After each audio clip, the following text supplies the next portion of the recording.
Hello everyone, welcome back to me. ನನ್ನ hairs ಇವತ್ತು ತುಂಬಾ ಡ್ರೈ ಅಂತ ಅನಿಸ್ತಾ ಇತ್ತು. ಆಮೇಲೆ ಸ್ವಲ್ಪ ಹೇರ್ ಫಾಲ್ ಕೂಡ ಆಗ್ತಿತ್ತು. ಸೊ ನಾನು ಅದಕ್ಕೆ ಆಯಿಲ್ ಅಪ್ಲೈ ಮಾಡೋಣ ಅಂತ ಅಂದ್ಕೊಂಡೆ.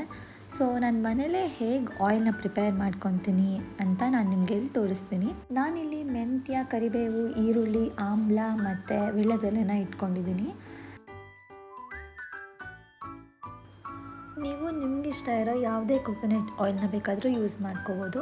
ಮೊದಲು ಆಯಿಲ್ನ ಬಿಸಿ ಮಾಡೋಕ್ಕಿಟ್ಟು ಆಮೇಲೆ ನೀವು ಇಟ್ಕೊಂಡಿರೋ ಎಲ್ಲ ಐಟಮ್ಸ್ನೂ ಹಾಕಿ, ಅದಾದಮೇಲೆ ಒಂದು ಸ್ವಲ್ಪ ಹೊತ್ತು ಕುದ್ಮೇಲೆ ಅದು ಸ್ವಲ್ಪ ಕಲರ್ ಚೇಂಜ್ ಆಗುತ್ತೆ. ಅದಾದಮೇಲೆ ಗ್ಯಾಸ್ ಆಫ್ ಮಾಡ್ಕೊಳ್ಳಿ. ಅದು ಆರಿದ ಮೇಲೆ ನಾನು ಅದನ್ನು ನೀಟಾಗಿ ಅಪ್ಲೈ ಮಾಡಿಕೊಂಡು ಮಸಾಜನ್ನ ಸಹಾಯದ ಮೂಲಕ ಮಸಾಜ್ ಮಾಡಿಕೊಂಡೆ. ಅದಾದಮೇಲೆ ನಂಗೆ ತುಂಬಾ ಹೊಟ್ಟೆ ಹಸಿತಿತ್ತು, ಮೋಮೋಸ್ ಮಾಡೋಣ ಅಂತ ಅಂದ್ಕೊಂಡೆ. ಸೊ ನಿಮಗೂ ಮೋಮೋಸ್ನ ಈಸಿಯಾಗಿ ಕ್ವಿಕ್ಕಾಗಿ ಹೇಗೆ ಮಾಡೋದು ಅಂತ ತೋರಿಸ್ತೀನಿ. ಮೊದಲು ನಿಮಗಿಷ್ಟ ಇರೋ ಎಲ್ಲ ತರಕಾರಿಗಳನ್ನೂ ಈ ಥರ ಚಿಕ್ಕ ಚಿಕ್ಕದಾಗಿ ಹೆಚ್ಚಿಟ್ಕೊಂಬಿಡಿ. ಅದಾದಮೇಲೆ ಒಂದು ಪ್ಯಾನ್ ಬಿಸಿ ಆದಮೇಲೆ ಸ್ವಲ್ಪ ಬಟರ್ ಹಾಕಿ, ಬಟರ್ ಸ್ಪ್ರೆಡ್ ಆದಮೇಲೆ ಸ್ವಲ್ಪ ಸೋಂಪು ಕಾಳು, ಆಮೇಲೆ ನೀವು ಕಟ್ ಮಾಡಿರೋ ಎಲ್ಲ ವೆಜಿಟೇಬಲ್ಸ್ನೂ ಹಾಕಿ, ನಾನಿಲ್ಲಿ ಎಲೆಕೋಸು ಮತ್ತು ದೊಡ್ಡ ಮೆಣಸಿನ್ಕಾಯಿನ ಚಿಕ್ಕ ಚಿಕ್ಕದಾಗಿ ಹೆಚ್ಚಿಟ್ಕೊಂಡು ಕ್ಯಾರೆಟ್ ಮತ್ತು ಗೆಡ್ಡೆಕೋಸನ್ನ ತುರಿದು ಹಾಕಿದ್ದೀನಿ.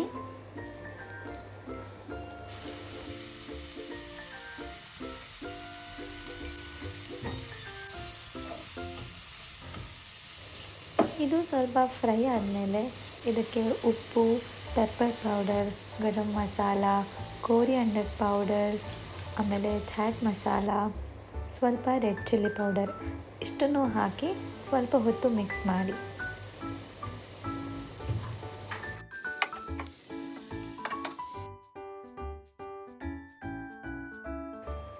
ನಾನು ಲಾಸ್ಟಲ್ಲಿ ಟೊಮೆಟೊ ಸಾಸ್ನೂ ಹಾಕ್ಕೊಂಡು ಮಿಕ್ಸ್ ಮಾಡಿದೆ. ಇಷ್ಟಾದರೆ ಫಿಲ್ಲಿಂಗ್ ಅಂತೂ ರೆಡಿ ಆಗೋಯಿತು.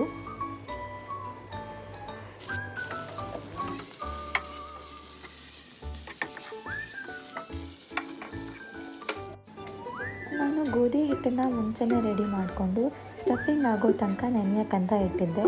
ಇವಾಗ ಇದನ್ನು ಚಿಕ್ಕ ಚಿಕ್ಕ ರೌಂಡ್ ಶೇಪಲ್ಲಿ ಲಟ್ಟಿಸ್ಕೊಂಡು ಸ್ಟಫಿಂಗ್ನ ಅದರೊಳಗಡೆ ಫಿಲ್ ಮಾಡಿಕೊಂಡು ಮೋದಕ ಶೇಪಲ್ಲಿ ಅದನ್ನ ಪ್ರಿಪೇರ್ ಮಾಡಿಕೊಂಡ್ರೆ ಆಗೋಯಿತು. ಅದಾದಮೇಲೆ ಸ್ಟೀಮರಲ್ಲಿ 10 to 15 ಮಿನಿಟ್ಸ್ ಸ್ಟೀಮ್ ಮಾಡ್ಕೊಂಡ್ಬಿಟ್ರೆ ಸೂಪರ್ ಟೇಸ್ಟಿಯಾಗಿರೋ ಮೋಮೋಸ್ ರೆಡಿ ಆಗೋಗುತ್ತೆ. ಸೊ ಟೇಸ್ಟ್ ಹೇಗಿತ್ತು ಅಂತ ನನಗೆ ಕಾಮೆಂಟ್ಸಲ್ಲಿ ಹೇಳಿ. ಆಮೇಲೆ ಈ ವಿಡಿಯೋ ನಿಮಗೆ ಇಷ್ಟ ಆಗಿದರೆ ನನ್ನ ಚಾನಲ್ನ ಸಬ್ಸ್ಕ್ರೈಬ್ ಮಾಡ್ಕೊಳ್ಳಿ. Lots of love. Thank you.